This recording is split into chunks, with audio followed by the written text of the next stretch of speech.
노원구가 지난 금요일 날 40점 몇 도까지 기온이 상승됐고, 제가 교회에서 이틀 동안 지내본 바에 의하면 혹시 이러다가 뭐 터지는 게 없을까 정도로 하루에 3번 정도 화단에 물을 줘도 다 타서 없어지는 그런 상황을 경험하면서 제가 금요일에 너무 걱정이 돼서 우리 여기 이현정 권사님, 김기봉 시장 계시지만 일부 예배에 나오시는 우리 한나회 어르신들을 위해서 전화를 다 드려봤습니다. 다행히 에어컨을 틀고 계시고 또 이렇게 건강하게 또 지내셔서 너무 감사하고요.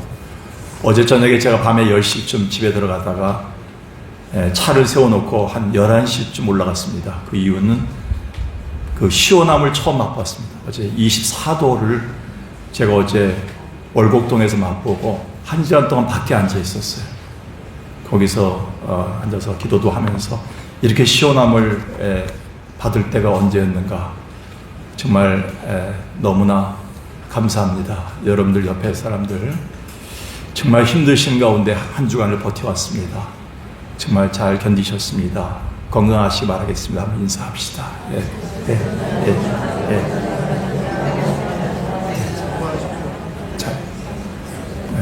우리 성가대원들도 언제 정식 멤버들 11명이 다 앉는가 생각했더니 또 오늘도 주방에 2분 가시고 또 여행 가시고 또 아프시고 또 이묘순 권사님 또 채워지니까 또 이렇게 해서 열악한 환경 속에서도 너무 찬양을 잘 해주셨습니다. 서로에게 한번 격려하는 의미로 박수 한번 칩시다.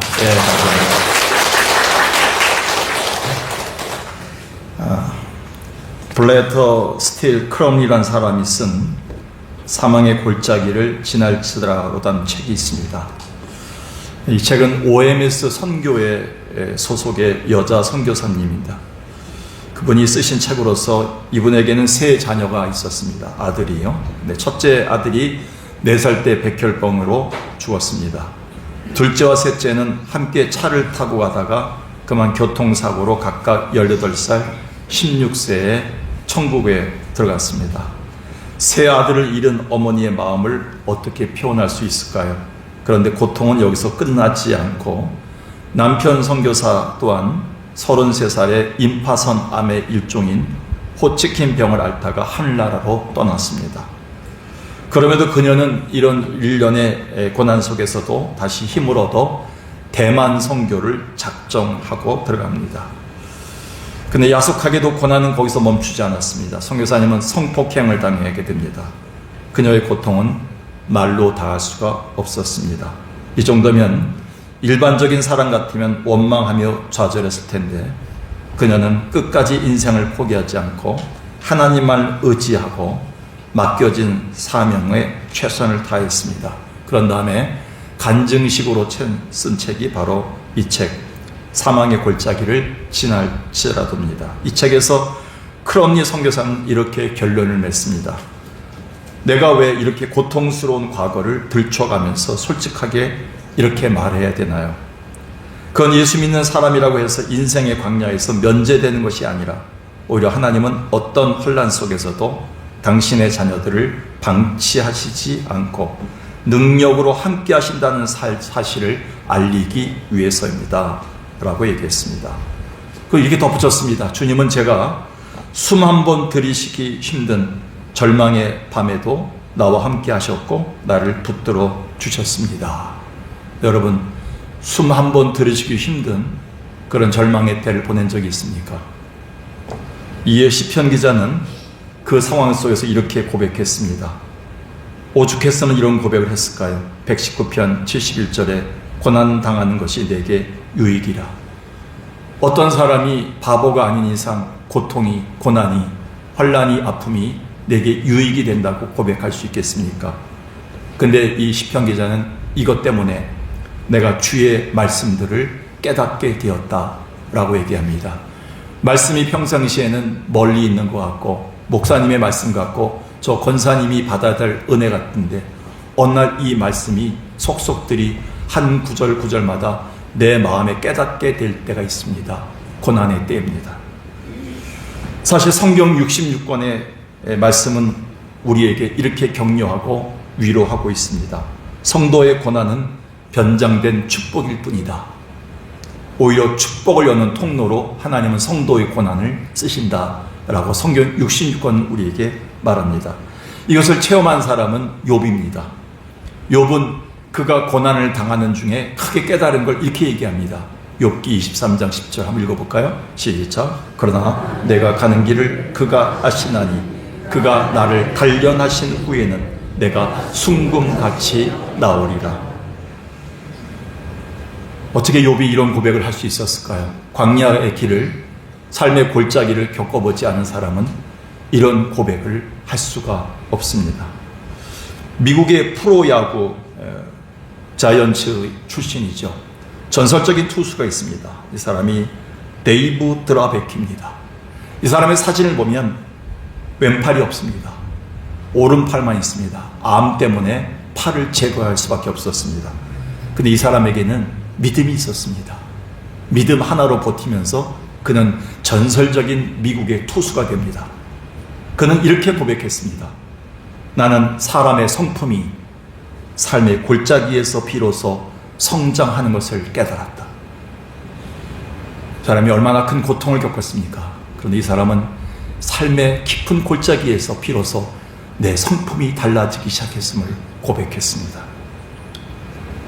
그런 의미에서 오늘 말씀은 아주 소중한 교훈이 될 수밖에 없습니다. 모세야말로 인생의 거친 골짜기 혹은 광야를 거치면서 비로소 정금같이 된 사람이기 때문입니다. 우리가 알다시피 모세는 광야에서 정제되고 성숙되기 전까지는 혈기가 왕성하고 자만감이 넘치는 젊은 민족주의자였습니다. 그것 때문에 모세는 어느 날 자기 민족이 처한 현실을 보면서 자기 백성 히브리 민족이 애굽의 민족을 통해서 고통당한 것을 직접 보다가 자기가 민족의 해결자, 구원자인 줄을 착각하고 나서다가 살인을 저질렀습니다. 어쩌면 의기양양하고 자기 중심적으로 판단하고 또 그렇게 살아가고 있는 오늘날의 21세기 현대인들의 전형적인 모습일지 모릅니다. 결국 이 일로 인해서 모세는 이집트의 제2인자 자리, 이집트의 왕자 자리에서 쫓겨나 기약 없는 광야 생활로 들어갑니다. 그게 40년입니다. 망명의 길을 걷기 시작했습니다. 그런데 아이러니컬하게도 그곳 광야에서 모세는 비로소 하나님을 향한 문이 열리기 시작했습니다. 하나님을 향한 깨달음과 하나님의 지식을 채우기 시작합니다. 비로소 하나님이 바라는 삶, 하나님이 요구하는 성숙의 삶을 걷기 시작합니다. 이것은 우리 또한 지금 인생의 광야, 삶의 골짜기를 여러분들이 걷고 있기 때문입니다. 그렇다면 우리가 인생의 험한 광야에서 비로소 알게 된 것들은 어떤 것들이 있는가요? 첫 번째 한번 읽어볼까요? 시작. 비로소 나를 향한 하나님의 진심을 알게 됩니다. 40년 전 모세가 나이 한창이던 40대 절정의 때 그가 실패하는 이유는 무언가요? 당시 최강의 이집트의 왕자가 무슨 일로 하루아침에 살인자가 되고 도망자로 전락되어 광야에 처해지게 되었나요? 그건 모세가 이집트 백성이 자기 히브리 백성을 때리고 학대하는 걸 보고 의분을 참지 못해 그렇게 된 겁니다. 사실 처음에는 모세의 그런 행동이 민족과 자신을 향한 가장 최고의 결단인 줄 알았습니다. 의기양양했습니다. 민족들이 박수 쳐줄 줄 알았습니다. 주변의 친척들이 자기를 보고 영웅이라고 추앙하지 않았습니다. 그런데 그것은 오직 자기 혈기에서 나오는 자기의 결정이었습니다. 하나님의 마음이 절대 아니었습니다. 단 한 번도 하나님과 깊은 상의를 해본 적이 없는 오직 자기 감정대로의 판단이었습니다. 이에 이사야는 이렇게 우리에게 결단을 경고합니다. 이사야 55장에 보니까 하나님의 말씀에 내 생각은 너희 생각과 다르고 내 길은 너희 길과 다르다. 하늘이 땅보다 높음 같이 내 길은 너희보다 높고 내 생각은 너희 생각보다 높다. 얼마나 우리가 미약한가요? 얼마나 우리가 유한한가요? 얼마나 우리가 참으로 이렇게 하나님 앞에 겸손할 수밖에 없었나요? 없어야 됐나요? 명심하십시오. 우리가 하나님보다 앞서가는 건 시대적 사명, 절대 우리의 사명이 아닙니다. 곧 우리가 무슨 일을 행하든지 먼저 하나님의 뜻, 하나님의 진심부터 헤아리고 하나님의 심정을 품고 그 상황과 환경에 대처하고 행하는 게 우리가 가져야 될 하나님 자료의 도리가 아닌가 생각합니다. 그래서 모세는 그 결과로 40년을 애굽의 화려한 왕궁이 아닌 미디안 광야, 곧 삶의 골짜기에서 무척 힘든 시간을 보내야만 했습니다. 근데 여러분, 여기서 모세가 무너졌나요? 아니오시다. 그는 험한 광야에서 비로소 하나님을 아는 지식으로 다시 채워졌고 결국 하나님의 진심을 읽어낼 수 있는 자가 됩니다. 어둡고 험한 광야에서 모세가 깨달은 건 주님의 마음, 바로 그것이었습니다. 오늘 본문 9절 10절에 보니까 하나님은 40년 만에 이렇게 말씀합니다. 이제 가라. 이스라엘 자손의 부르짖음이 내게 가라고, 이제 내가 너를 바로에게 보내어 너로 내 백성 그리고 이스라엘 자손을 애굽에서 인도하여 내게 하리라.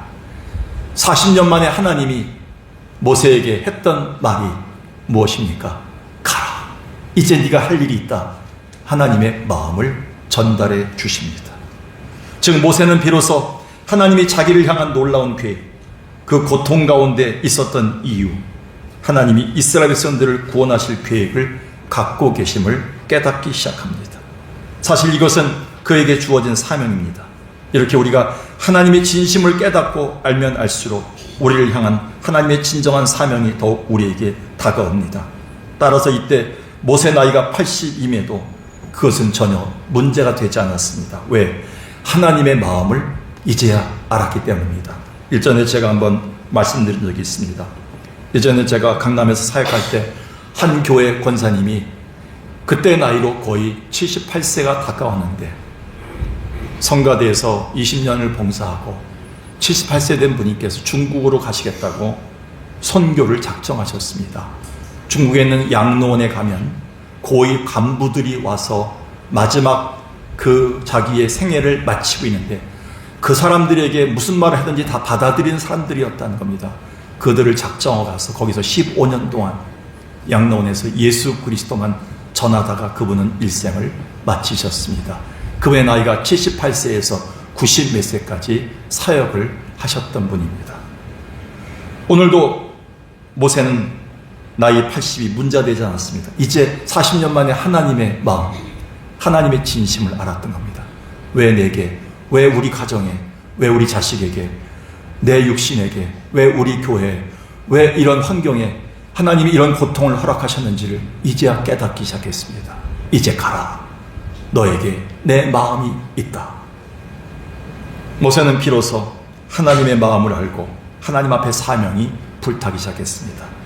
구약 성경 선지서를 읽다 보면 가장 고통스러운 광야길을 걸었던 사람이 누구인가를 생각해 볼 때 단연 에레미야라고 생각합니다. 그래서 에레미야는 별명이 눈물의 선지자입니다. 그는 하나님에 의해서 철저히 세상과 고립되는 그런 하나님의 명령을 받습니다. 얼마나 괴롭겠습니까?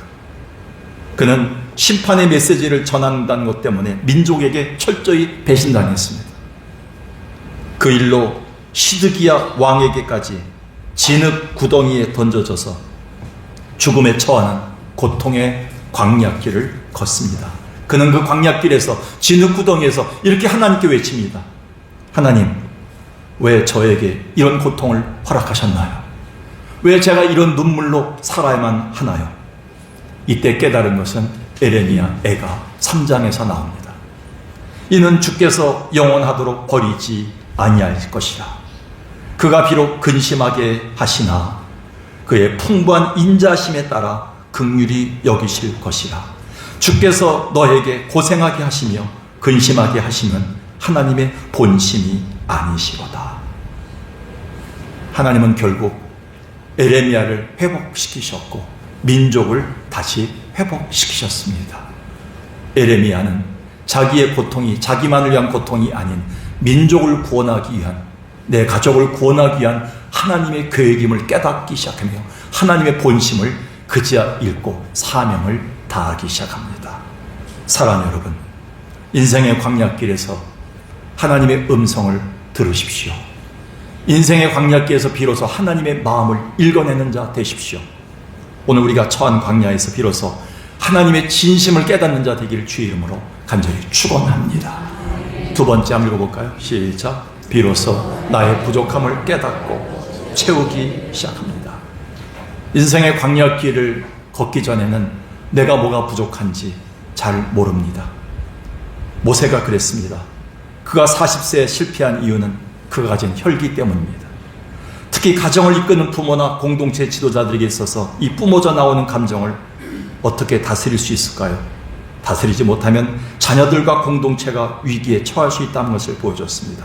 아니나 다를까 모세는 그 부족함이 노출되어 자기 백성을 학대하는 애굽 사람을 쳐서 죽이게 되는 비극을 초래합니다.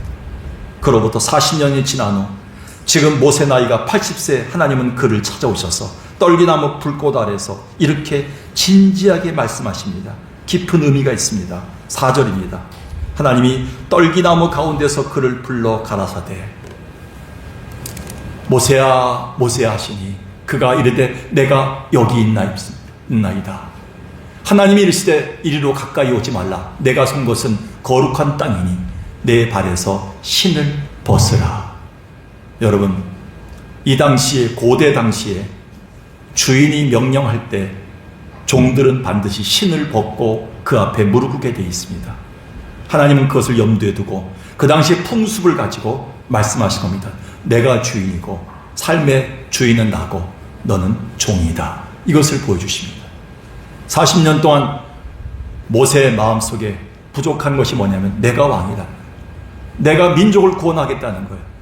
내가 이 모든 잘못된 것을 고쳐줘 하나님의 나라를 이루겠다는 마음을 가졌습니다. 결국 그는 실패했습니다. 하나님이 그 앞에서 내가 주인이다.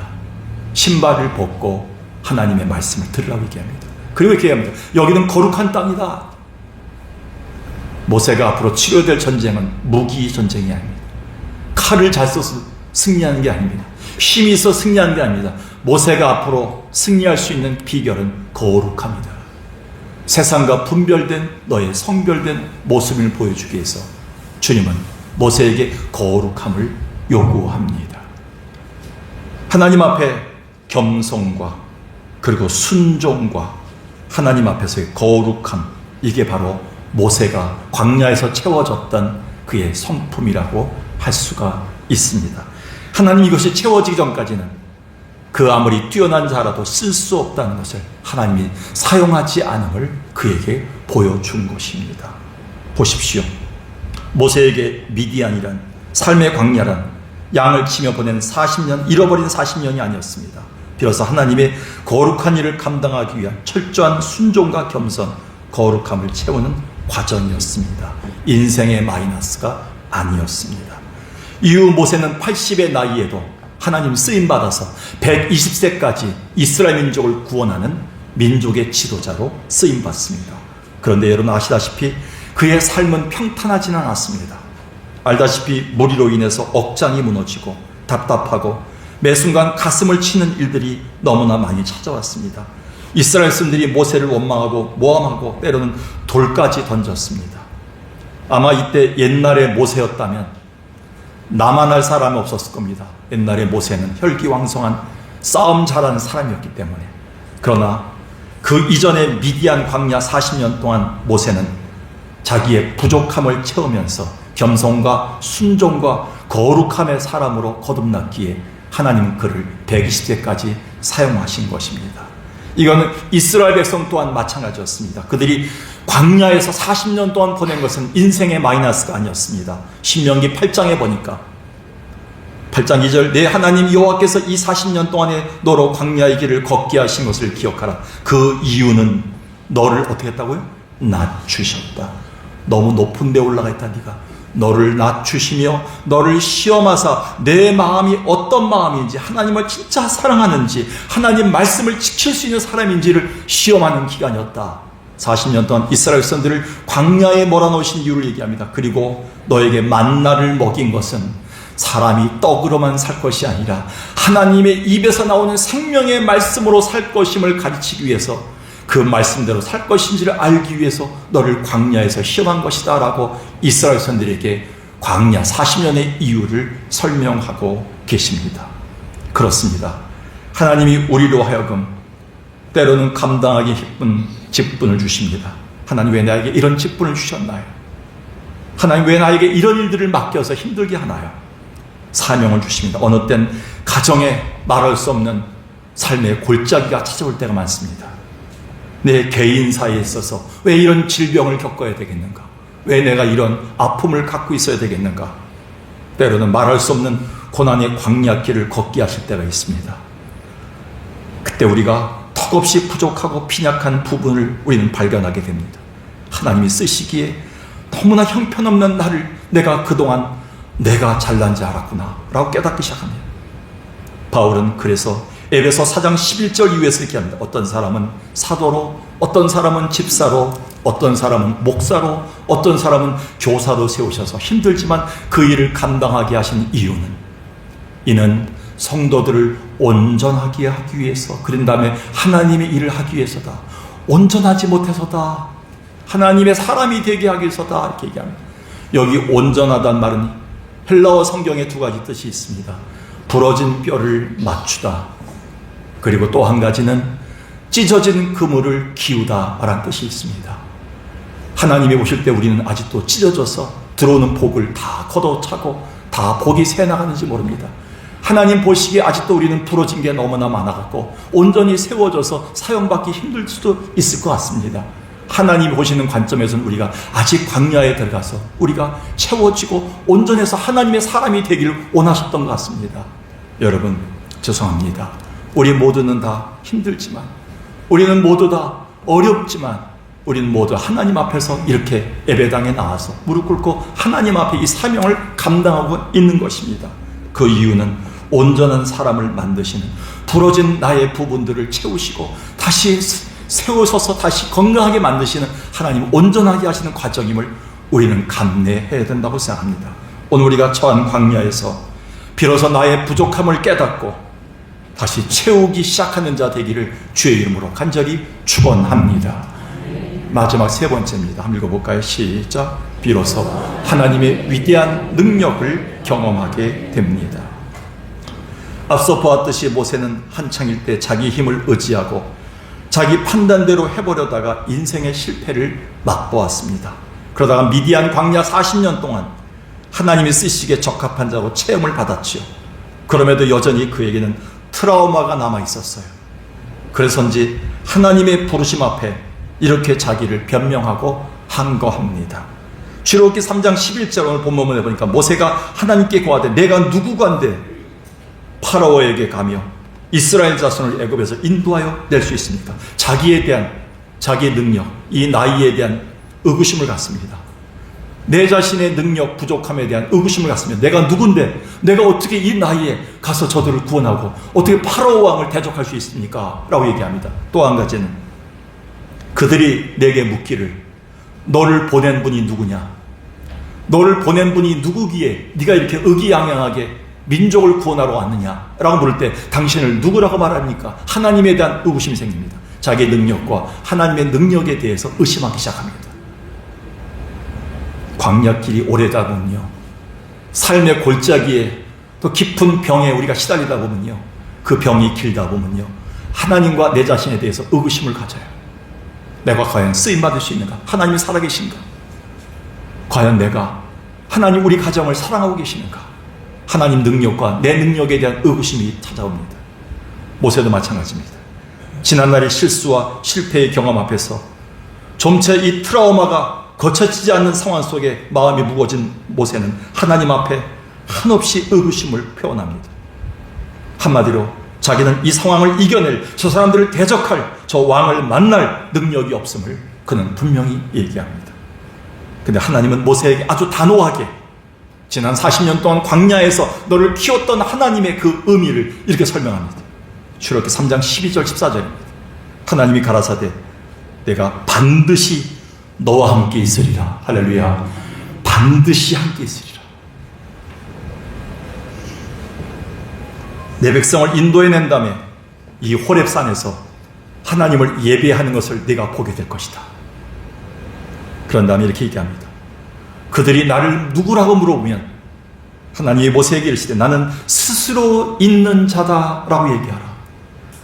이스라엘 자손에게 이르기를 스스로 있는 자가 나를 보냈다고 얘기하라. 내 이름은 스스로 있는 자다. 스스로 있는 자란 뜻이 뭡니까? 스스로 있는 자는 영어로는 I am who I am입니다.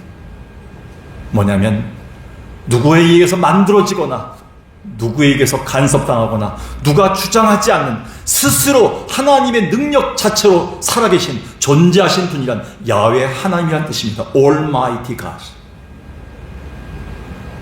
세상에 어떤 분도 대적할 수 없는 스스로 만들어진 창조주 하나님을 얘기합니다. 그 하나님이 보냈다. 하나님은 자신의 연약함과 트라우마 앞에 주저하는 모세에게 전능한 하나님이 내 곁에서 언제나 힘이 되어줄 것이고 반드시 그 백성들을 애굽에서 인도해내어 이 호렙산에서 나에게 예비하게 될 것임을 분명히 확신시켜 주셨습니다. 따라서 80이 넘은 모세는, 말도 어눌했던 모세는, 과거의 트라우마에 시달렸던, 자주 넘어졌던 모세는 다시 일어나 200만 명이 넘는 백성들을 이끌고 광야길을 걸었고 40년 동안 홍해 바다를 마른 땅처럼 밟고 건너고 쓴물을 단물로 바꾸어 마시게 했고 뱀에 물려 죽어가는 백성들을 치료할 수 있는 능력자가 됩니다. 오롯이 이것은 그곳 광야에서 비로소 모세가 하나님의 위대한 능력을 체험했기 때문입니다. 그래서 그는 마지막 순간까지 하나님이 명령하셨던 성막을 짓고 하나님의 능력의 상징인 성소의 영광을 듬뿍 입으면서 생을 마감합니다. 그게 출애굽기 40장 33절입니다.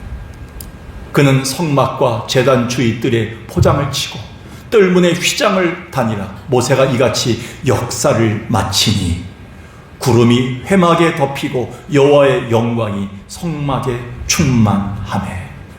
그는 하나님의 영광, 하나님의 은혜, 하나님의 사랑, 하나님의 긍휼, 하나님의 그 엄청난 능력을 그는 품고 그것이 덮인 채로 하늘나라로 갔습니다. 할렐루야.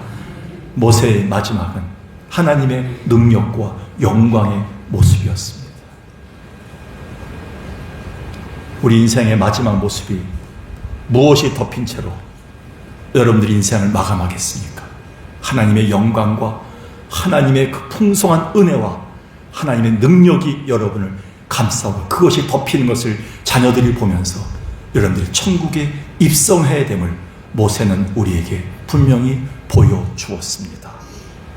사랑하는 여러분, 앤드류 워맥이 썼던 하나님을 제한하지 말란 책이 있습니다.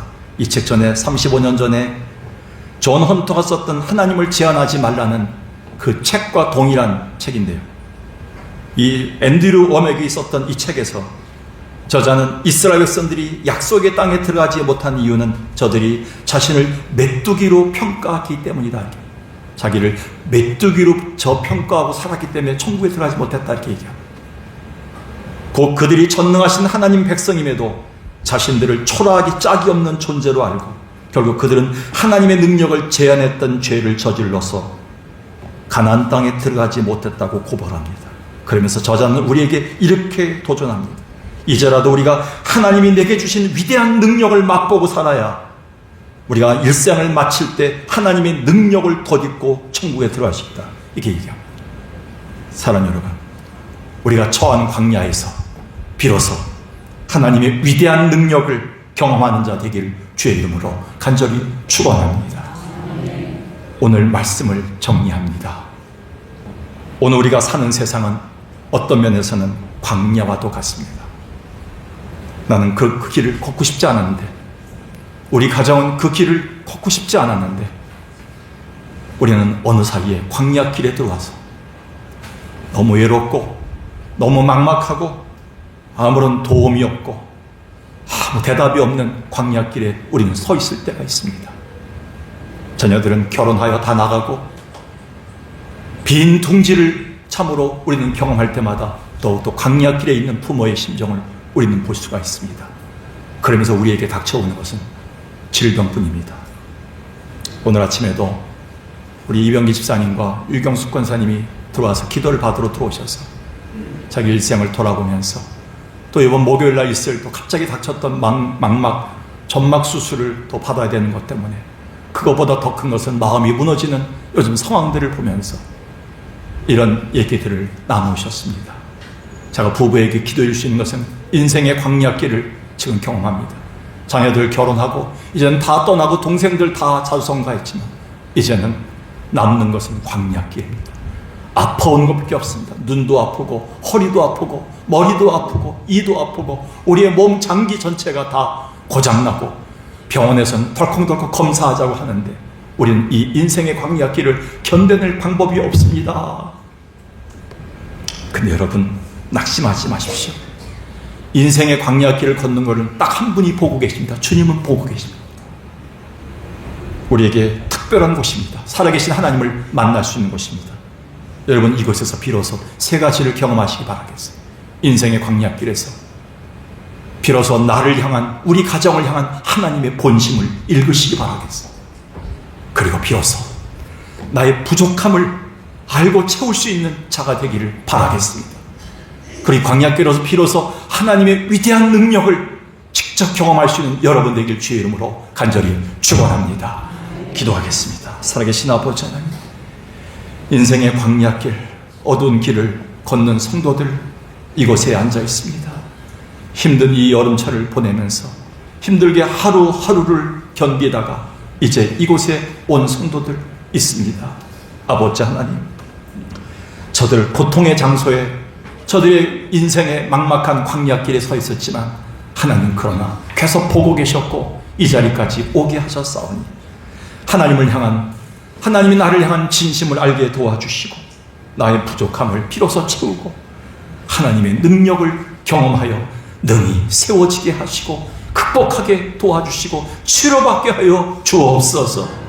오늘 귀한 성도들, 귀한 우리 원로 목사님 비롯해서 은퇴 장로님들, 장로님들, 권사님들, 집사님들 힘든 가운데 이 어려움 때 교회를 붙들고 지켜내고 있사오니 다음 세대 우리 집사님들까지도 청년들까지도 이 교회를 지켜내려고 애쓰는 가운데 있사오니 주여, 우리를 보셨던 주님께서 하나님의 능력을 경험하는 귀한 8월달이 되게 인도하여 주옵소서. 예수님의 이름으로 기도드리옵나이다. 아멘.